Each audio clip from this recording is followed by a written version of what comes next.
Hello, everyone, and welcome back to the short form Cabbage Patch of the Golden Silent Films podcast, where we are about to talk about a little orphan drama on the big screen. If you are unaware, YouTube is the new home of exclusive short form content, any and all show updates, and other newsworthy reports. To stay up to date, you can follow us on Instagram, Bluesky, or Twitter and/or X. Oh, and while you are here on YouTube, like, subscribe, and hit the bell for notifications. It means a ton to this growing, fledgling little channel we are building here. Now, we are heading back to Columbus and its titular moving picture show for a look at a film screening there that we really enjoyed and wanted to spread the word via our short form home here at YouTube. Now, this ties back to our Snow White episode and the love we have for Marguerite Clark. We couldn't pass up the chance to see Clark on the big screen again in one of her few existing and remaining films. Now, the actress was just hitting her stride as the Tinseltown calendar turned from 1918 to 1919. Things would, though, start to change a bit as her husband, Harry Palmerston Williams, started to insinuate himself into matters both geographic and artistic. While he didn't really stop her from acting, he certainly wasn't going to be unhappy when her career came to an end. He even went so far as to make Jessie Lasky keep all of her characters from kissing other leading men. This influence would result in Lasky pushing her less and fans turning to new, more smoochy idols, I guess you could say. In fact, Lasky in his book, I Blow My Own Horn, would write, "Every film in those days adhered to the unwritten law of a saccharine clinch at the end.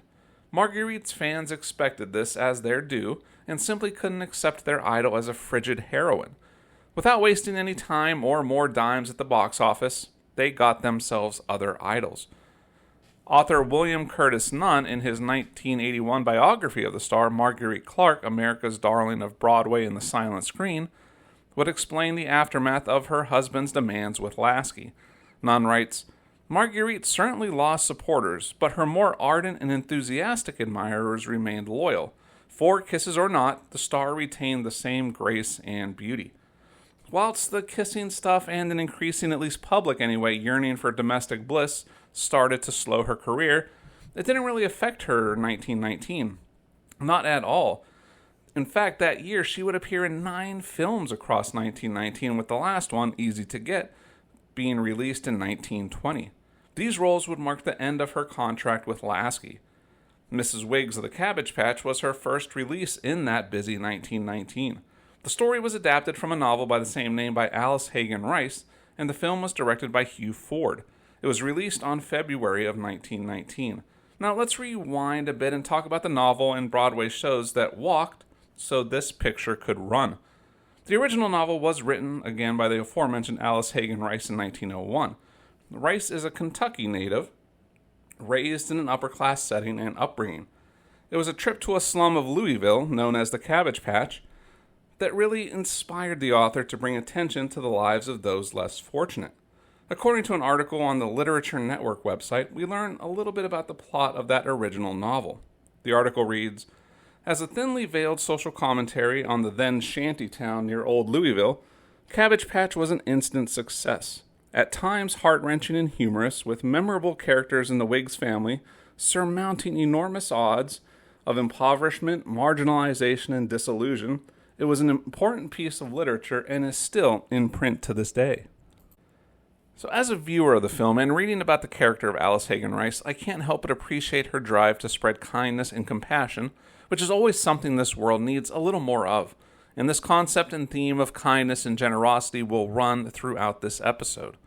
In an article in the April 1918 issue of the New Book Monthly, writer David Morton shares how the Mrs. Wiggs novel shares some very important DNA with the writer. It's not a situation where Alice came up with something fictional out of the blue. She really put her heart into something important and timeless, and that is really something special. It's even cooler that you can trace the very roots of the story back to its author. Morton writes, "I believe the least discerning of readers, on closing one of the books, would be able to mention some 3 or 4 of Mrs. Rice's personal attributes. An expansive sympathy, certainly, else how could she have been able to touch Europeana and Asia, Lovey Mary, and Miss Hazy with such a kindly illumination? And humor, how else to explain Mrs. Wiggs herself? and graciousness, or we should never explain the degree of charm that her touch leaves on everything that comes from her hand. As of 1997, Mrs. Wiggs of the Cabbage Patch has sold over 600,000 copies across 100 print runs. Lovey Mary, a sequel written by Rice, was published in 1903 and features many of the first book's characters.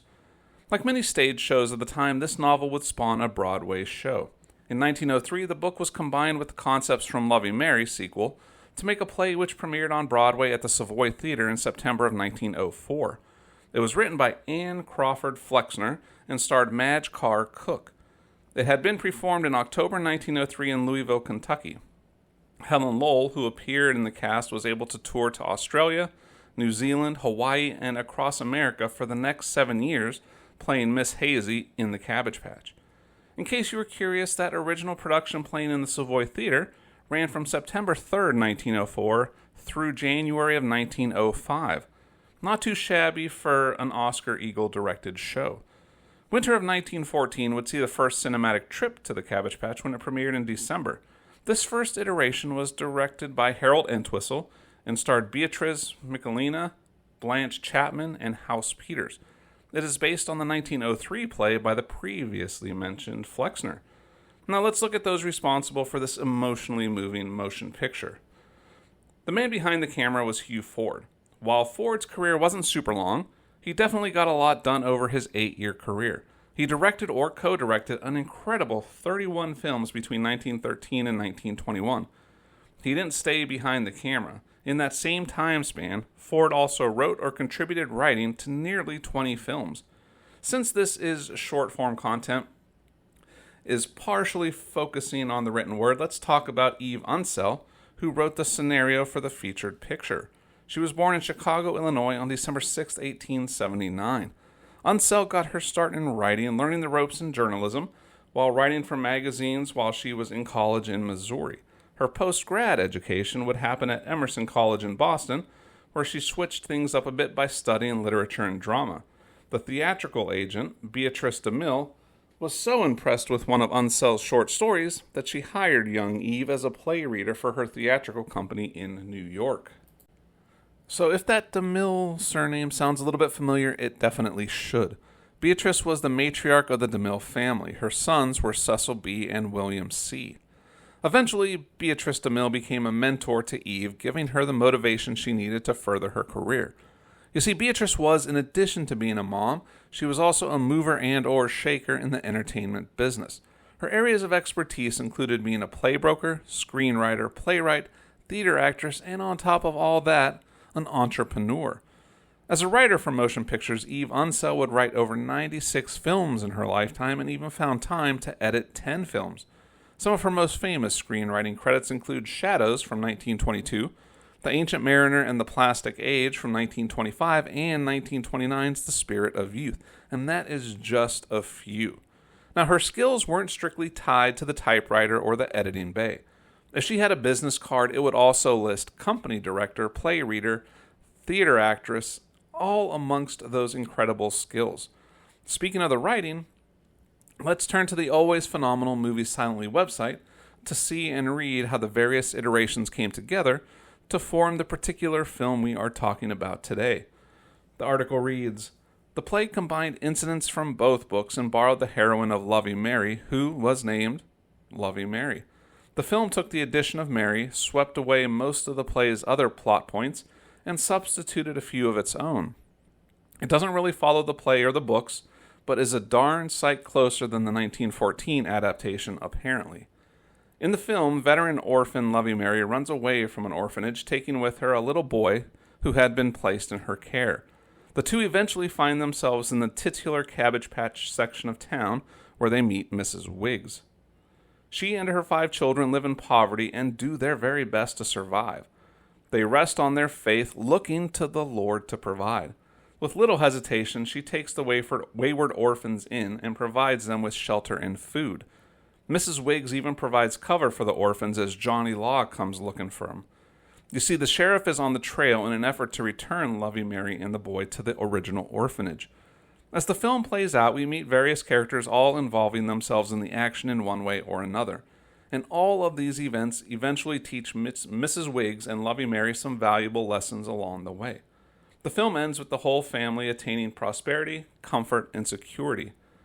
Now, this film was generally well liked by audiences all over the country. In the February of 1919 edition of Variety, we read, "An altogether delightful little comedy, drama, in screen form. With Marguerite Clark as the star in the role of Lovey Mary, this picture is certain to attract an unusual patronage and in addition will please those who view it. At the Strand it was given a most effective presentation." That same review continues, "The supporting cast is particularly strong. Mary Carr plays Mrs. Wiggs, and while much of the homely humor which graced her role in the play is lost on the screen, still there is much in the part. Vivia Ogden in the role of Miss Hazy was a scream in comedy characterization. Herbert Malash played the lunk of a loafer that looked like Lincoln and was chosen as a matrimonial possibility because of that asset, in a manner most laughable. Gareth Hughes was Billy Wiggs, a delightful lead opposite Miss Clark, while Jack McLean as the youthful heavy was all that could be asked for." Since this film, and by extension this YouTube episode, deals with kindness and caring, let's look back at Marguerite Clark's thoughts on the matter. Clark would explain, "One would think that the little acts of kindness which cost nothing and which can be done so easily would never be neglected, particularly by people who really feel they love each other. But I believe that most of the unhappiness in the world comes from the neglect, not of the great things, but just of those little things. It is the little things that count after all. It is the smile, the little word of graciousness, the small courtesy here and there, the mite of thoughtfulness that show one what another really thinks. Many of those little things are unconscious, which make them all the more to the point," Clark would say, and that fits the character to a T, that fits Alice Hegan Smith to a T, it fits the whole story to a T and really brings us full circle. Now, this base story was incredibly popular. From the original novel to Broadway shows to multiple cinematic versions, the story of Lovey Mary was super bountiful in providing entertainment to crowds. This 1919 version was not the last time the story would be told in a movie house. In 1934, a third iteration, directed by Norman Turog, would hit the big screen. Again, it was based on the Broadway play, but this iteration boasted a star-studded lineup. The film starred Broadway stage actress Pauline Lord, Zazu Pitts, and W.C. Fields. This Paramount Pictures production was released on October 19th, 1934 in the States, and it proved to be a huge hit for the studio in that year. 8 years later, another version of the story would make its way to the silver screen in October of 1942. This one certainly didn't really have the star power of the previous films, but it was still a solid production all around. This one was directed by Ralph Murphy and written by Doris Anderson. This film starred Faye Banter as the titular Mrs. Wiggs. Though we don't always do Where Are They Nows in our YouTube content, there is always room for exemptions and exceptions, and we have been inspired by all the acts of kindness throughout this episode. So, with that in mind, let's turn back to the life of Alice Hegan Rice. Alice married K.O. Young Rice, a poet and playwright, on December 18, 1902, not long after the publication of Mrs. Wiggs. The couple spent most of their lives traveling the world and becoming movers and shakers in the literary scenes of New York and London.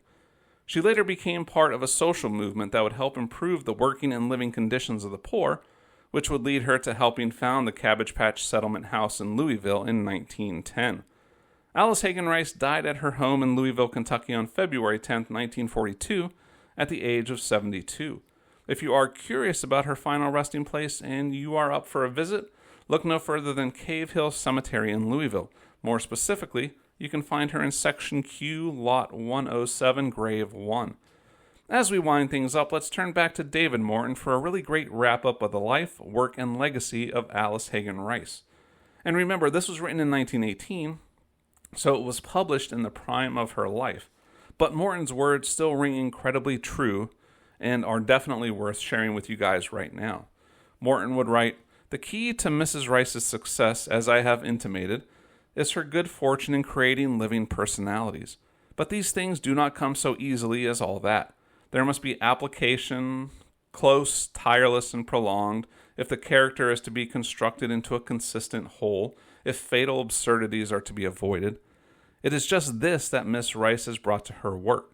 Let it be remembered that she was born with the initial and indispensable qualification of a lively sympathy. Add to that the fact that the great portion of her life was spent among these very people before a printed word was ventured. If you want to learn more about the Golden Silent Films podcast, as we wrap this episode up, you can find us on Instagram, Bluesky, and at Golden Silence Cast, and Twitter or X at Golden Silence 1.